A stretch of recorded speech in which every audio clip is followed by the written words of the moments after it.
শুকুৰবাৰে গুৱাহাটী প্ৰেছ ক্লাবৰ এক গাম্ভীৰ্যপূৰ্ণ অনুষ্ঠানত মুকলি কৰা হয় জনপ্ৰিয় কণ্ঠশিল্পী অভিশ্ৰুতি বেজবৰুৱাৰ এটা সুমধুৰ গীত।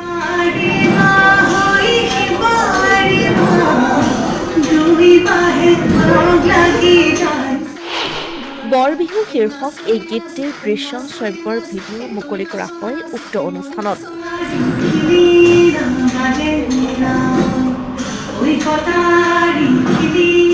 জ্যেষ্ঠ তথা জনপ্ৰিয় অভিনেতা কপিল বৰাই উন্মোচন কৰা এই গীতটোৰ মুকলি অনুষ্ঠানত উপস্থিত থাকে ভালেসংখ্যক লোক। দীপচন বৰুৱাই আঁতৰা এই অনুষ্ঠানটিৰ আৰম্ভণিতে সদ্য প্ৰয়াত শিল্পী ডক্টৰ লক্ষহীৰা দাসক স্মৰণ কৰা হয়। ইয়াৰ পাছতেই কপিল বৰাই মুকলি কৰে এই গীতটি।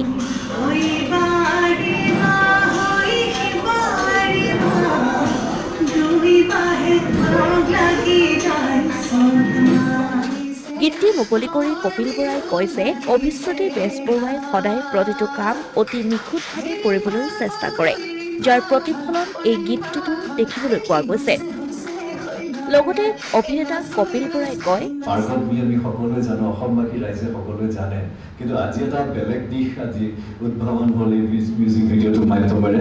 আৰু সেয়া হ'ল যে অভিশ্ৰুতিয়ে খুব সুন্দৰ নৃত্য কৰে, বিহু নৃত্যত খুব কষ্ট কৰিছে আৰু খুব ভাল হৈছে। মই তেওঁক এইটোৱে কৈছোঁ যে আমি মানসী বুলি ক'লো, মই মানসী যেতিয়া ভিডিঅ'টো চাই আছোঁ মোৰ কিন্তু পলক পৰা নাই, চকুৰ পলক পৰা নাই, তুমি একদম মন্ত্ৰমুগ্ধ কৰিব পাৰিছা।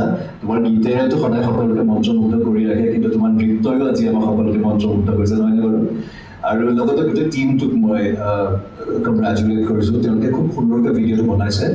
আৰু আমাৰ অভিনেত্ৰীগৰাকী আছে, ইমান সুন্দৰ অভিনেত্ৰী, ইমান সুন্দৰ নৃত্য প্ৰদৰ্শন কৰিছে, তেওঁকো অভিনন্দন জনাইছোঁ। গতিকে বৈভৱী, চ' অল অফ দেম, গোটেই টিমটোকে মই কংগ্ৰেচুলেট কৰিছোঁ, খুব ভাল লাগিছে। আৰু এইটো কাৰণে মোৰ ভাল লাগে যে অভিশ্ৰুতিয়ে যিটো কামেই কৰে, যিটো গীতেই কৰে, যিটো কামেই কৰে, তাত একদম যিটো মৌলিক বস্তুটো সেইটোৰ পৰা কেতিয়াও আঁতৰি নাযায়। সকলো প্ৰজন্মৰ ভাল লগাকে কৰে, আজি নৱপ্ৰজন্মই ভাল পাব এই গীতটো চাই, ভিডিঅ'টো চাই, সকলো এক ঠিক আছে, কিন্তু তেওঁৰ যিটো মূল বস্তু, বিহুৰ যিটো একেবাৰে আচল গোন্ধ, সেই গোন্ধটো তেওঁ এৰি নিদিয়ে। যিটো অৰিজিনেল অথেণ্টিক বিহু নাম বুলি আমি ক'লে যিটো বুজো, সেইটো তেওঁ ৰাখি থয়।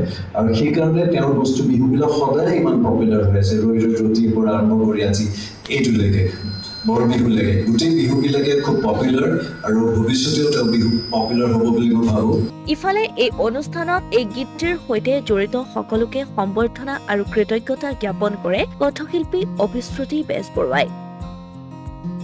তেওঁ কয়, আন গীতকেইটাৰ দৰে এই গীতটোকো ৰাইজে আঁকোৱালি ল'ব বুলি তেওঁ আশাবাদী। লগতে তেওঁ কয়, তুমি অশেষ ধন্যবাদ ক'বা, দ্যাট ইজ মোৰ কাৰেক্ট।